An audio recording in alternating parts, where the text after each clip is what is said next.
Welcome back, twisted travelers of time. Today, we're rolling into the dusty back roads of Northeast Washington, where the forests are thick, the stories are thicker, and the mosquitoes could probably carry off a small dog. Welcome to Clayton, Washington, a little town with a big personality, a strange past, and a knack for surviving everything from economic collapse to spontaneous explosions. If you're enjoying the ride so far, give this video a thumbs up and subscribe for more twisted tales. Now, Clayton might not look like much when you drive through it. Just a few houses, a school, and a sign that's seen better paint jobs. But this tiny community, about 20 miles north of Spokane, was once the industrial powerhouse of the inland Northwest. Yep, the place that now has more deer than people once supplied bricks to half of Washington state.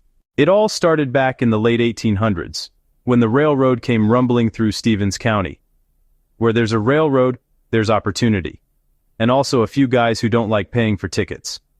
Around 1889, the same year Washington officially became a state, the first settlers started pitching tents and building shacks around what would become Clayton.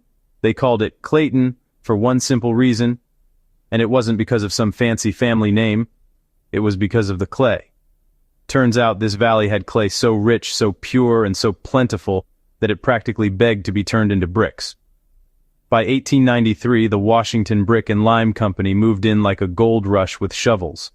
They set up a massive operation, kilns, crushers, conveyors, and before long, Clayton was glowing orange at night from the furnaces. It was a boom town made of bricks, making bricks. Kinda poetic, if you ignore the lung damage. They made everything from common red bricks to fire bricks that could withstand thousands of degrees. Some of those bricks ended up in the walls of Spokane, Seattle, and even early Seattle's rebuilding efforts after the Great Fire. So if you've ever admired an old building in downtown Spokane, you might be looking at a piece of Clayton. Literally. But you can't run that much fire and dust without some chaos. One night in 1908, the plant caught fire and burned half of itself down, which, honestly, was a pretty ironic thing for a brick factory to do. The fire raged so hot it melted iron beams and scorched nearby homes. Locals said it glowed so bright you could see it from miles away, like the town was trying to roast its own legend. Still, the people of Clayton didn't quit. They rebuilt, stronger and smokier than ever, because that's what you do when your town's name is literally based on dirt. By the 1920s, Clayton had a school, a post office, a few stores, and enough brick dust in the air to turn white laundry pink. Now, every town has its characters, and Clayton had more than its share. There was Dynamite Joe Harkins, a quarry worker who liked to test out new blasting charges by tossing them into the pit just to see what happens. One day, the story goes, he tested one too close to the office outhouse. Let's just say he had a fast trip to the emergency room, and a slower explanation for the smell. Then, there was Mildred the Mule, who reportedly pulled carts at the brick plant for nearly 20 years. Folks said she'd stop dead in her tracks whenever the whistle blew, not because she was tired, but because she figured everyone deserved a union break. When she finally passed away, workers supposedly buried her under the kiln yard, and for decades after, night shift workers swore they heard her braying in the steam. Ghost mule or gas leak? You decide. The Great Depression hit in the 1930s and Clayton felt it hard. The plant slowed down, families left, and the town's once bright fires started to dim. But like a stubborn ember, Clayton refused to go out. The brick plant kept operating, off and on, until the 1970s. Almost a century of clay, smoke, and sweat. And just when you think this tiny town would fade into history, it found a new identity. One part nostalgia, one part resourcefulness, and one part, why not? The locals turned the old plant ruins into a landmark of pride, a reminder that their town built Washington, one brick at a time. These days, Clayton is quiet, home to around 500 people give or take, the kind of place where everyone waves even if they don't know you. There's a volunteer fire department, a school that doubles as the community hub, and the annual Clayton Brickyard Day, where they celebrate their heritage with parades, classic cars, and more pie than you could ever safely eat. But this wouldn't be twisted history without a few strange facts, right? Well, let's start with the phantom whistle. Locals claim that late at night, when fog settles in the valley, you can still hear the ghostly toot of the old Brickyard steam whistle, even though it's been silent for 50 years. Some say it's just the wind through the pines, but others swear it's the workers of yesteryear punching in for the eternal night shift. Then there's the clay pit glow. Old-timers have reported strange blue lights shimmering above the old quarry, sometimes described as orbs, sometimes as full-on ghost lanterns. Skeptics say it's swamp gas. Believers say it's the souls of miners and mule drivers still working overtime. I say, it's probably the same guy who saw Bigfoot behind the lumberyard. Speaking of Bigfoot, Clayton's got its fair share of hairy stories too. In the 1980s, a local hunter swore he spotted something massive and two-legged moving through the woods just north of town. He said it smelled like wet dog and chimney smoke, which, if you think about it, describes about half of northeastern Washington in winter. But Clayton's not just ghosts and legends. It's a living, breathing small town that's adapted to the times. These days, the old Brickyard site still has remnants, crumbling kilns, rusted machinery, the kind of stuff urban explorers love and insurance agents hate. And just down the road, modern homes have popped up where mule teams once hauled carts. Life keeps on going, even if the clay doesn't stop sticking to your shoes. There's a certain pride here, a ruggedness that says, we might be small, but we built half of Washington with our bare hands. And they're not wrong. Those sturdy red bricks that make up old city halls, schools, and sidewalks across the region, many of them have the faint stamp of Clayton Wash, a signature from a little town that never gave up. So next time you're driving up Highway 395 and you blink and you think you missed Clayton, you didn't. You just passed through a place that time tried to forget, but the people refused to let go. A place where hard work, ghost stories, and a whole lot of dust combined into one of Washington's most unexpectedly fascinating communities. And if you stop by on a cool summer evening, you might just hear it. That faint whistle on the breeze, echoing through the trees, calling out from the brickyard that once made the whole region glow. That's Clayton, the town that turned dirt into gold, fire into fortune, and legends into bricks. If you take Highway 395 north out of Spokane, past the tall pines and quiet fields, you'll cross a stretch of land between Deer Park and Clayton, Washington. It looks peaceful. Farms, fences, and forest. But back in 1909, this was the setting for one of the strangest and most persistent legends in Washington state history. The vanishing train.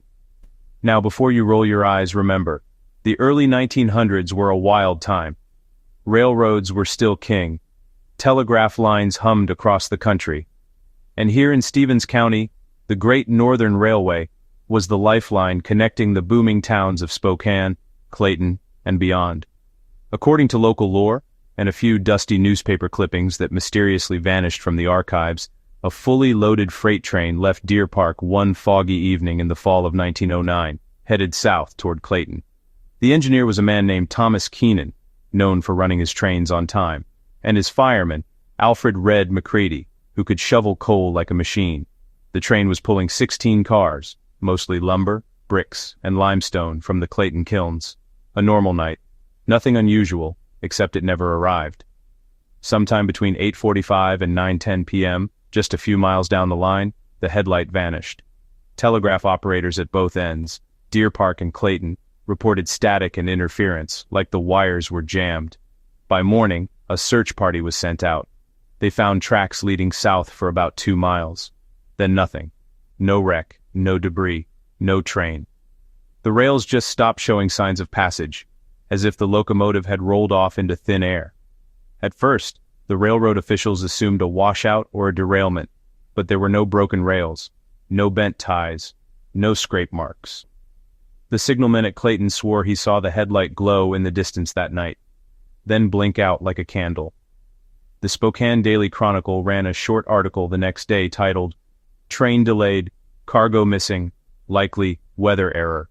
The story was quietly pulled from the next edition, and after a few weeks, the whole thing was dropped, but the locals didn't forget. Oh no. For years after, people along that section of track reported strange lights floating in the fog, faint whistles in the night when no train was scheduled. A farmer named Caleb Norris claimed that one morning he woke up to find scorch marks across his pasture, in a perfect outline of train wheels. Another man said he found an old coupling pin half melted into the dirt, like it had been through fire hotter than hell. That's when the theories started. The first one, the magnetic anomaly theory, came from a retired telegraph man who swore that strange electrical disturbances plagued the line around that time. Compasses spinning, telegraph needles twitching, lights flickering. He blamed magnetite deposits in the surrounding hills for creating a freak electromagnetic field. Some even claimed that when the train hit the strongest point of that field, the steel locomotive and its cargo were instantly vaporized.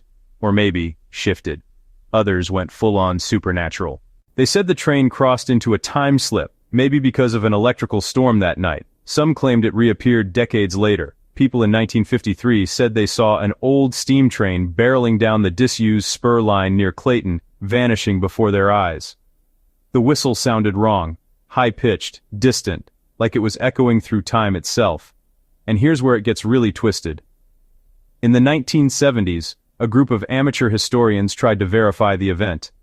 They searched the old Great Northern records in Spokane, but the manifests for that week in 1909 were missing. The ledger jumped from October 3rd to October 10th, a full week gone. Even weirder? The engine number 871, supposedly Keenan's locomotive, didn't exist on any other line. It was as if someone erased it. Of course, skeptics have explanations. Some think the vanishing train was just a paperwork mix-up. Others suggest it was quietly derailed and buried under fill to hide a major accident. A cover-up by the railroad to avoid lawsuits.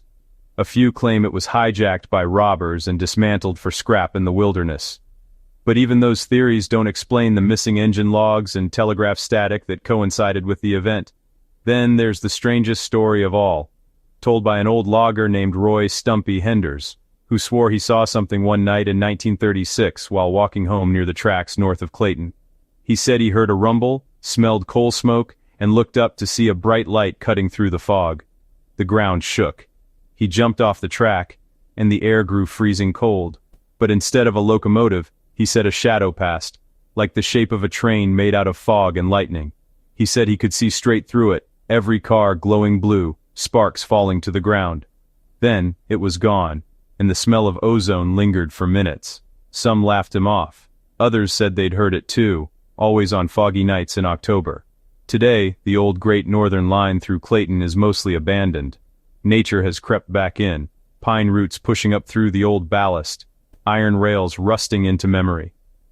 But locals still say that if you walk the line between Deer Park and Clayton after dark, sometimes you'll hear a distant whistle echoing from nowhere.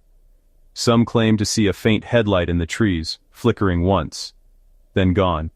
And every now and then, a train enthusiast or history buff will dig through archives, trying to find proof that a freight went missing in 1909. They find nothing. No records, no survivors, no official mention. Just whispers. But if you stand on that stretch of track on a cool autumn night and feel the ground tremble under your feet, don't panic. It's probably not a ghost train. Probably. So here's to the vanishing train of 1909. Washington's strangest unsolved mystery on rails. Maybe it was science, maybe it was supernatural, or maybe it's still out there, running late, somewhere beyond time itself. Thank you for watching Twisted History. We appreciate you joining us for these wild stories. Come back next week for more twisted tales and strange history. Until then, stay curious and stay twisted.